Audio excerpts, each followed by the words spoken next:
ஓடு. இந்த உலகத்துல எந்த மூளைக்கு வேண்டாலும் ஓடு.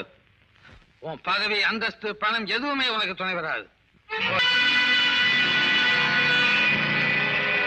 கையில விழ வேண்டிய விலங்க விட அழுத்தமா காலில் விழுந்திருக்கு. இப்ப என்ன சொல்ற? கணக்கு கேட்க ஆள் இல்லைன்னு தப்பு கணக்கு போட்டியே, இப்போ உன் கணக்கு முடிய போகுது. கூட இருந்தவனையே காரியம் முடிஞ்சதும் கேள்வி கேட்டாங்கிறதுக்காக அவனை கொலை செய்ய முயற்சி பண்ணியே, இப்போ நாளை நமதேன்னு மக்களே உனக்கு எதிராக சொல்ல ஆரம்பிச்சாச்சு. உன்னால் பாதிக்கப்பட்ட மக்களுடைய நம்பிக்கை வாக்கியம் நாளை நமதே. புரியுதா? கேள்வி இல்லாமல் வெளியேற சொல்லு. கிள்ளு கீரைகள் தொழிலாளரல்ல. சட்டம் எல்லோருக்கும் பொதுவானது.